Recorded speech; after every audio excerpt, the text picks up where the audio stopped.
Jangan lakukan 3 kebiasaan ini saat bayi kamu tidur karena bisa meningkatkan resiko kematian bayi mendadak. Yes, betul banget. Penyakit ini disebut sebagai SIDS alias Sudden Infant Death Syndrome atau disebut juga sebagai penyakit kematian bayi mendadak. Penyakit ini biasanya terjadi di rentang usia bayi 1 bulan sampai 12 bulan dan sering banget menyerang tanpa sebab pada bayi sehat sebelumnya. Dan terkadang kamu tidak menyadari 3 kebiasaan ini seringkali meningkatkan resiko penyakit tersebut. Perkenalkan, nama saya adalah Dr. Kevin Mark, seorang dokter umum dan juga konten kreator. Dan poin pertama yang jangan kamu lakukan ketika bayi kamu tidur adalah membedong terlalu ketat. Ketika kamu melakukan bedong terlalu ketat, terutama di area leher dan juga area kepala terlalu ketat, ini akan menyebabkan aliran dan juga saluran nafas bayi terganggu, sehingga menyebabkan aliran nafas oksigen berkurang ke dalam otak dan akhirnya menyebabkan resiko yang mengancam jiwa.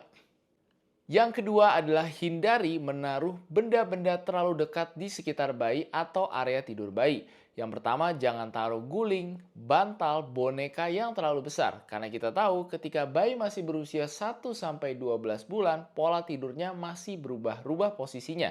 Sehingga ketika dia merubah posisinya dan ada benda yang besar, takutnya bisa terhimpit oleh benda tersebut dan menyebabkan sumbatan pada mulut dan juga hidung sehingga tidak bisa bernafas dengan baik. Dan yang ketiga, jangan tidurkan bayi dalam posisi tengkurap atau terlalu miring. Karena ketika posisi tengkurap, udah jelas mulut dan hidung itu terblokir dan aliran oksigen jadi sulit masuk ke dalam otak. Belum lagi, kalau dada dan perut tertekan ke arah ranjang, maka akan menyebabkan pola nafas bayi yang normal menjadi terganggu, akhirnya menyebabkan gangguan saluran nafas yang tidak baik. Selain dari 3 kebiasaan ini saat tidur, perhatikan juga beberapa faktor yang bisa meningkatkan resiko penyakit kematian bayi mendadak atau SIDS. Yang pertama, bisa saja ketika kehamilan terjadi infeksi atau bayinya lahir prematur. Yang kedua, perhatikan juga apakah ada paparan asap rokok yang berlebihan di dalam rumah, terutama di dalam ruangan, karena ini bisa menyebabkan gangguan pada sistem pernafasan dan pertahanan tubuh bayi.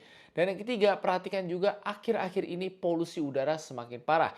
Maka kalau kamu ingin mengajak bayi keluar, pastikan di jam-jam yang baik dan juga cek air quality index secara berkala.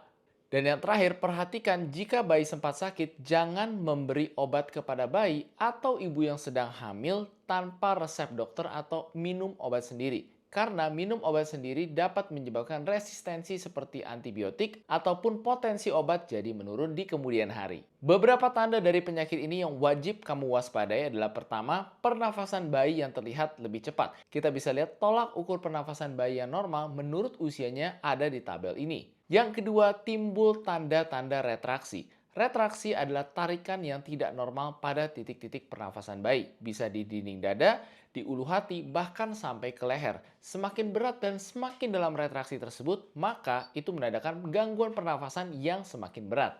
Dan tanda yang terakhir dan sudah menjadi gawat darurat adalah bayi yang mulai merintih serta terlihat kebiruan. Ingat, jika ada tanda-tanda ini, segera bawa ke instansi kesehatan terdekat untuk mendapat pertolongan pertama. Beberapa cara untuk mencegah penyakit SIDS ini sebenarnya mudah. Yang pertama, pastikan bayi mendapat ASI eksklusif terutama minimal 6 bulan pertama kehidupannya. Yang kedua, hindari menaruh benda-benda besar pada area tidur bayi dan pastikan lingkungan tidur bayi mulai dari suhu tidur dan juga ranjang yang cukup nyaman. Dan yang ketiga, jangan lupa juga tidurkan bayi dengan posisi terlentang, bebas dari sumbatan dan juga tidak menekan dada maupun perut bayi.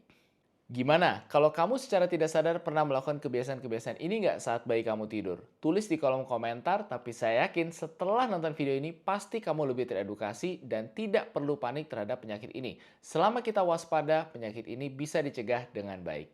Ingat, untuk tips dan konten kesehatan bermanfaat lainnya, jangan lupa klik tombol subscribe biar kita bisa ketemu di video berikutnya, biar kita bisa terus sehat bareng yuk!